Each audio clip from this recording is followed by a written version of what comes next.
India's market regulator, the SEBI, has cleared Gautam Adani and his diversified conglomerate of allegations related to stock market manipulation made by the US-based short seller Hindenburg Research.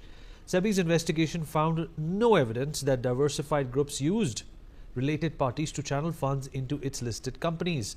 In two detailed orders, SEBI concluded that claims of insider trading, market manipulation and breaches of public shareholding norms were unsubstantiated. Following an extensive investigation, Adani Group chairman Gautam Adani has taken to social media platform X and said that transparency and integrity have always defined the Adani Group. Meanwhile, multiple listed entities of the Adani Group, including the two nifty 50 names, Adani Ports and Adani Enterprises, along with the broader market entities such as Adani Power, Adani Energy Solutions, Adani Green Energy, Adani Power and Adani Total Gas, has gained up to 13% in trading sessions. Joining us on the show is Dr. Sharat Kohli, senior economist, Dr. Jayajit Bhattacharya, president of the CDPR, Ms. Rajalakshmi Joshi, political analyst. Now, it has been found that Section 12A of the SEBI Act has not been violated. All the listing obligations of the company, which is called LODR, they have not been violated at all. So, Adani Group has been exonerated. I think Adani Group must go for a comprehensive lawsuit in America against Hindenburg, which is now Hindenburg actually, because it used to be Hindenburg. Ever since President Trump came, it's become Hindenburg. Rajalakshmi Joshi, good to see you after a long time. Well, there has been a political uproar as well concerning, the Adani and, their proximity to the government. In fact, the opposition has latched onto this plank that a JPC should have been commissioned. The government is complicit, in this impropriety. Now, all of those allegations, of course, fall flat to their face, along with a number of other allegations, which, or forces we can say, which have tried to malign the name of Adani, a company that has been responsible for doing some great work to take India ahead. What do you make of this judgment? And, I'm sure a lot of non-believers will start to actually realize that there are forces outside of India who are trying to destabilize us. Good evening, Vineet, and yes, it is good to be on your show after a really long time. And at a good time, I must say, because especially concerning the stock market, because the picture is a little rosy in the stock markets. A lot of stocks have risen, especially with the Adanis. So I think that this is a good time. And SEBI, very interestingly, has found nothing wrong. And in fact, this has taken them some 32 months of very tedious and meticulous investigation, and they have definitely looked into every aspect, and they found nothing wrong with any of the dealings of the Adani companies, the entire group. So all these accusations, they fall flat, and as Mr. Sharat Kohli has rightly pointed out, that Hindenburg has become Hindenburg now.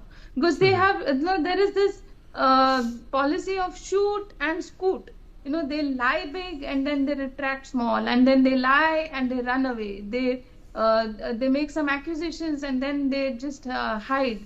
So, all these kind of things where you create some kind of a negative perception, you create a propaganda, you create a narrative, and then the rest of it, it's like some kind of a domino effect. So where a lot of things happen, like for example in the stock market, so many crores of money of investors was lost, and now today, even though the stock markets have definitely improved on that front, the same people may or may not benefit, because some other people would benefit, but then there are a lot of people who lost huge amounts of money just because some people were creating this hit job. And also another interesting thing, Vineet, is that this thing didn't start in January 2023.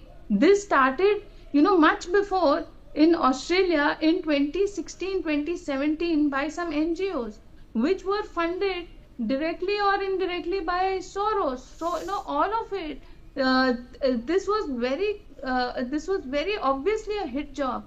And you can see that some of these foundations, these NGOs, who were taking a lot of objections and who were creating a lot of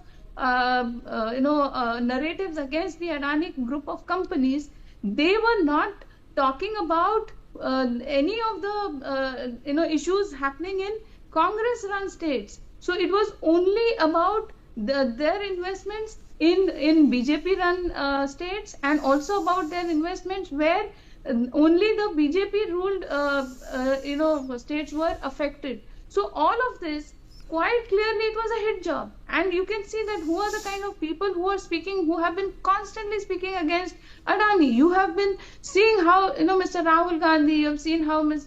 Mahua Moitra, there were these entire list of people who were doing, who were very aggressively, they were protesting against him. There were a lot of days of parliament lost. All of this, you can clearly see that today, they are definitely not going to be answering this, because they have moved to the next hit job. So for them, it was just a matter of shoot and scoot. So for them, none of this means anything. So this, Vineet, it's a very convenient way of targeting the people who are actually wealth creators, wealth generators, job creators for our own country. These are the people who create infrastructure, quality infrastructure in our own country. They build airports, they are into coal mining, they're into energy, renewable energy. So all of this, real estate, so huge amounts of wealth has been created for our own country, by these huge industrialists, by these group of companies. And it's so sad to see that these wealth creators are being attacked by our own people. I don't see Americans hit out at companies like Amazon or Google. They're proud of them. But if you look at it, being an Adani or an Ambani seems to be some kind of an abuse. So this is something like every now and then in Parliament that statement is made that, something is said to the effect that our democracy is being run by Ambani and Adani. That is ridiculous. So these kind of hit jobs, I think, definitely, I think that like, Mr. Kohli suggested, that some kind of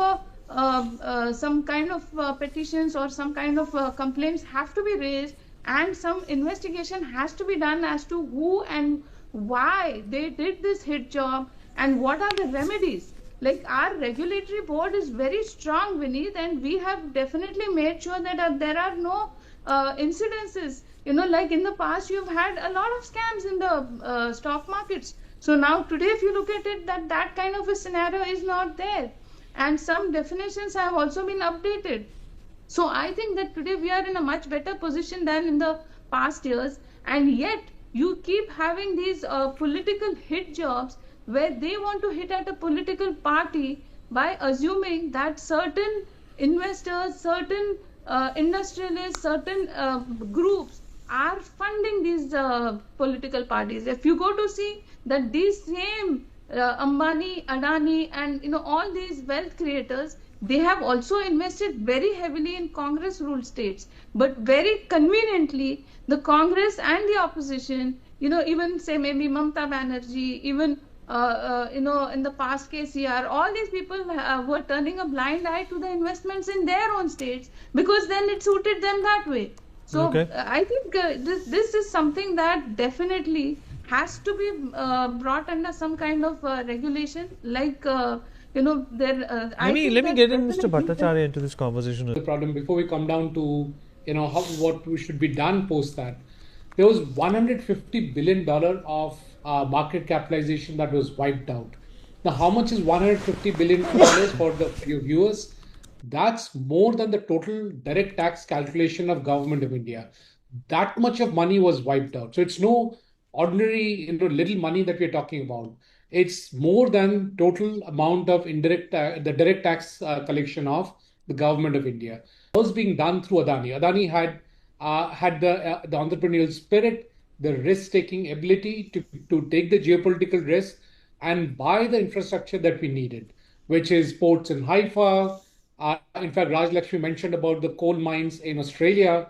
Not only were they beaten down in Australia by the so-called NGOs funded by the Soros and so on, but even infrastructure in as far away as Kenya was taken away from there. After giving them the airport deal, that was taken back because of all these narrations that was created against the Adani Group. And as again Rajalakshmi rightly pointed out, that comes back and hits us. So our ability to operate and our industries to operate outside of India gets significantly limited. So therefore, the ports, the airports, the energy supply chain, all of that starts favoring companies which are not Indian in origin. And therefore, the Japanese, the Chinese, the Americans, the Europeans, they continue to benefit from the global infrastructure. We were trying to make a headspace. We were trying to get a footprint into the global economic supply chain. And that was very rudely brought down through this Hindenburg. And again, I'll quote Rajalakshmi that this kind of a hit and run continues. It is Adani has there's been nothing that's been found against Adani. All these accusations of related party transactions, they were all kosher. These transactions happened before the rules were changed. There was no violation of the rules of this land. There may be, accusations from any other land. Adequate checks and balances from the government, from SEBI, along with a watchful corporate sector. And of course, most of all, investors should not get carried away. I think investors getting carried away in emotions and just, the herd mentality Dr. Kohli, should be avoided. Hate to stop you, but times. we've run out of time. We've completely run out of time. Appreciate everybody who joined us. Thank you so much for your perspective and insight.